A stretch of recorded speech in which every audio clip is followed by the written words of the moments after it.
Hello, everyone. I'm so thrilled to be with you all. My name is Monique Haflinger. I'm the Director of Strategy at 100K and 10.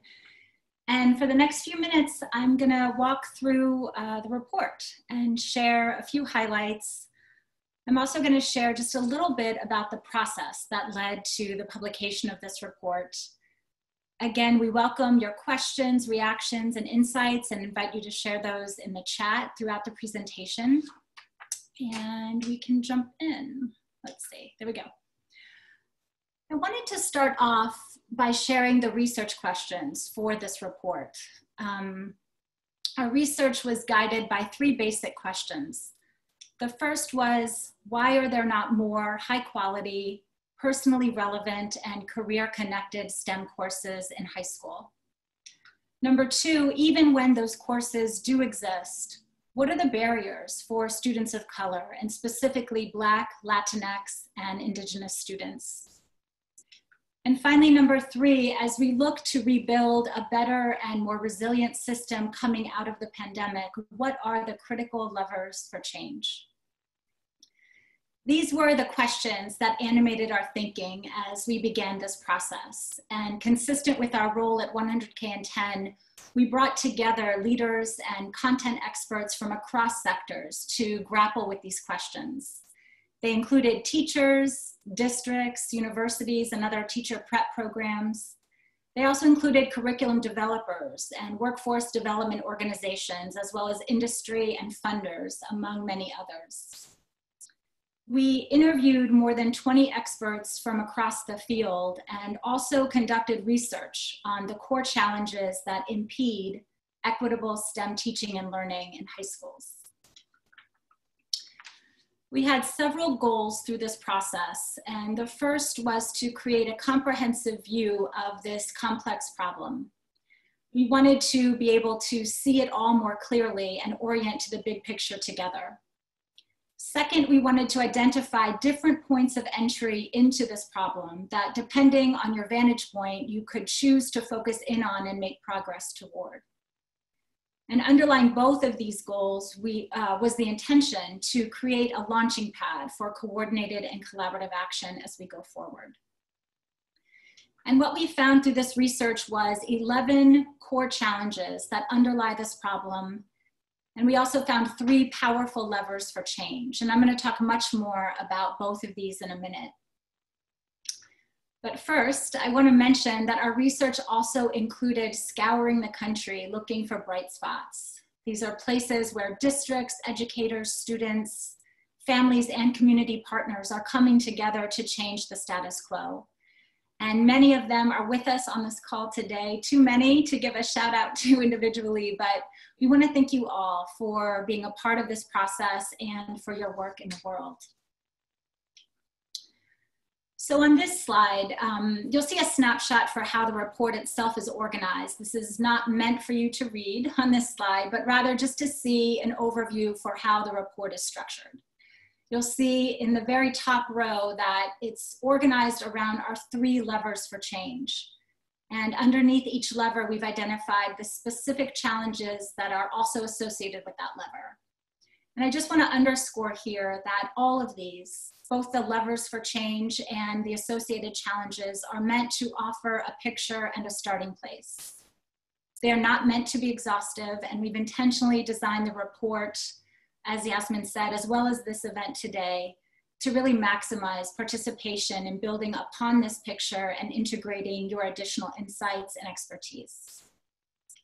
So we're going to walk through each of these now, starting with our first lever for change, which focuses on the courses themselves and ensuring that high school STEM courses are relevant and applicable to a 21st century context. And what we're really talking about here is how can we get more students experiencing the kind of STEM learning that grabs their interest, connects them to what matters, and inspires them to pursue careers in STEM. We know that hands-on and project-based learning is key. Students want to have agency in their learning and engage in courses that are relevant to both their personal lives and career aspirations. There's evidence that this kind of learning in particular engages students of color alongside their white peers. And under this lever for change, our research uncovered 4 specific challenges. The first is that current STEM courses are not engaging for most youth, beginning in the early years and continuing through high school. The second is that STEM courses fail to recognize the experiences and contributions of people of color. The third challenge is that meaningful connections to the world of work are limited. And finally, conventional ideas about STEM education dominate high school curriculum. And in the report, we discuss each of these challenges in depth and offer examples of bright spots. But rather than go through each one of them, I'm going to talk about one in particular as an illustration for what's in the report. And I've chosen the second challenge because we, as Yasmin has said, we are living in a moment of renewed and widespread demands for racial justice. And as we think about the intersection of STEM and racial justice, it's clear that the moment is ripe for all kinds of change, including in the curriculum. And specifically, change to fully recognize the experiences, contributions, and perspectives of people of color.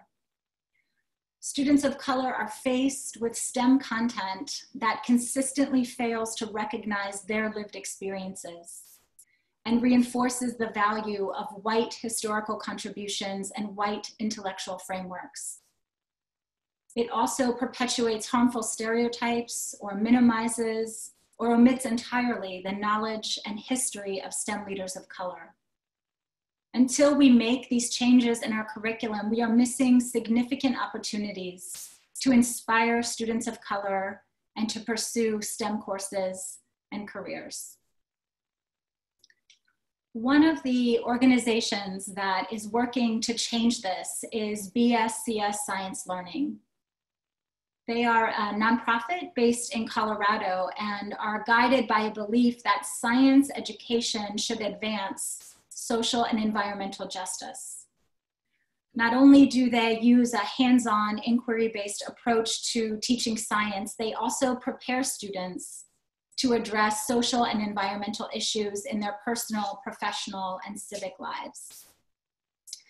A recent example of their work is a high school unit on public health and equity, which was designed to answer the question, how can we slow the spread of the COVID-19 virus to protect our communities?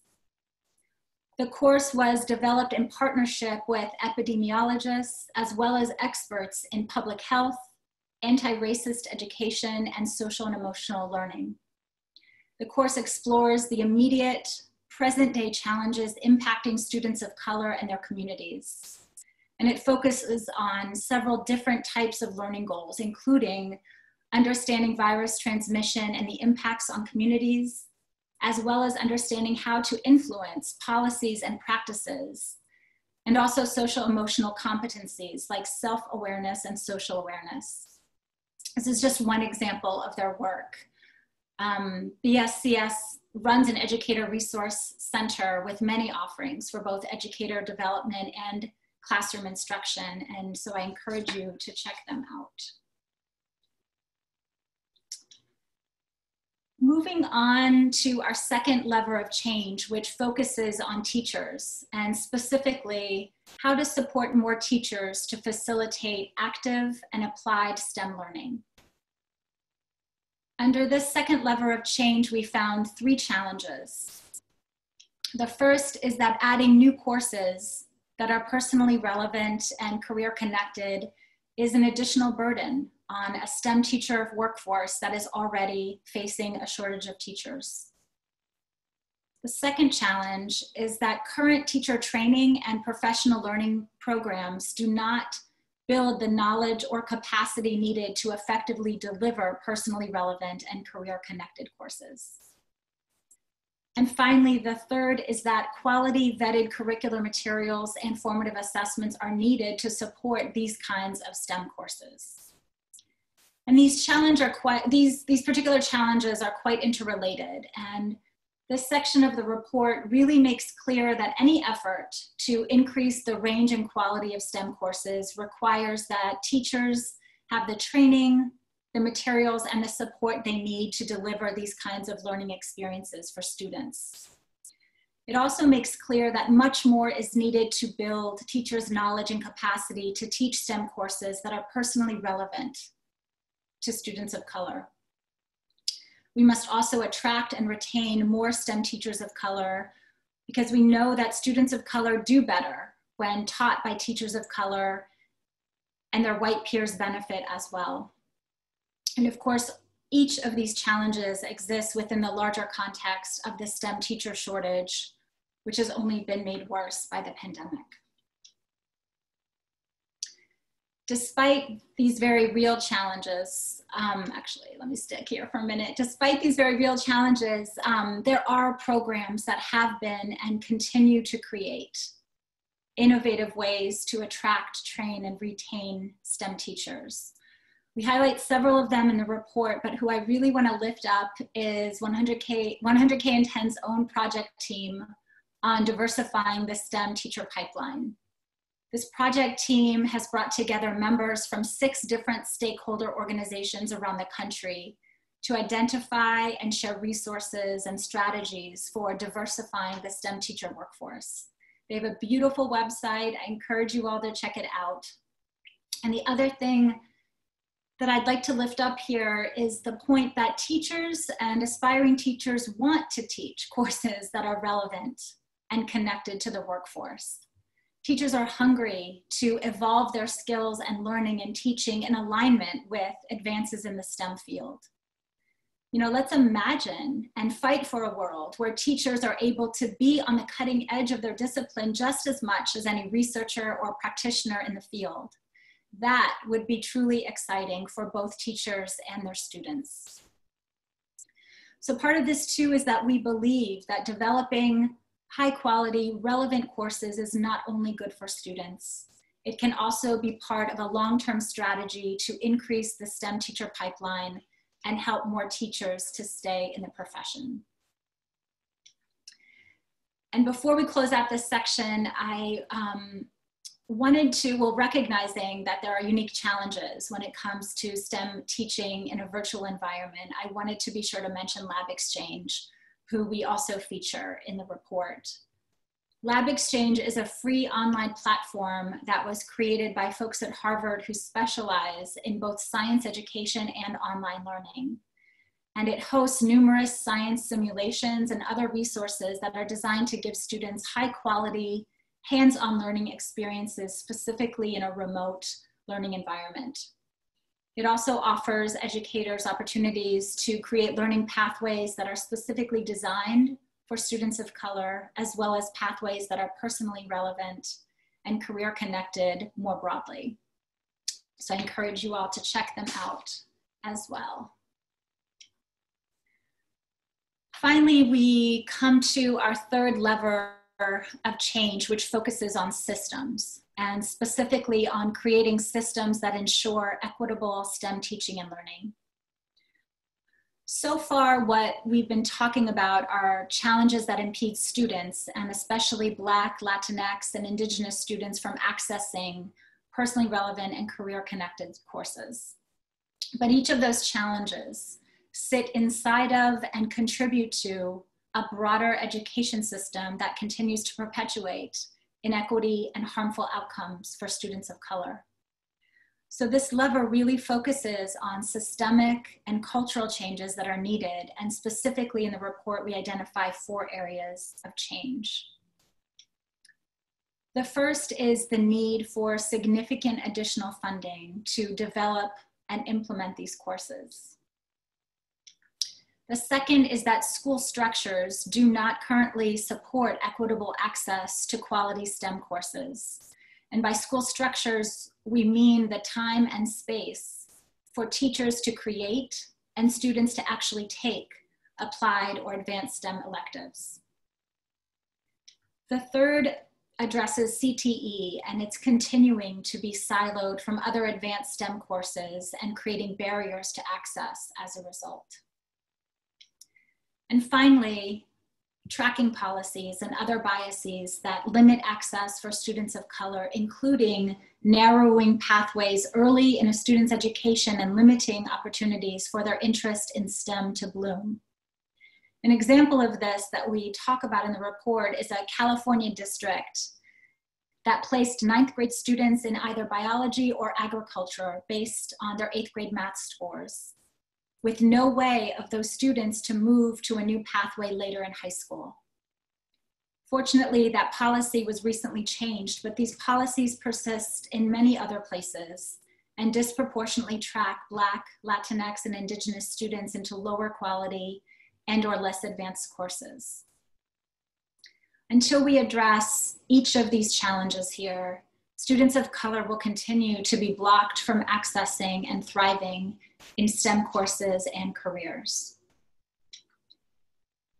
One final bright spot that I want to quickly highlight is a recent policy win that comes out of Washington State.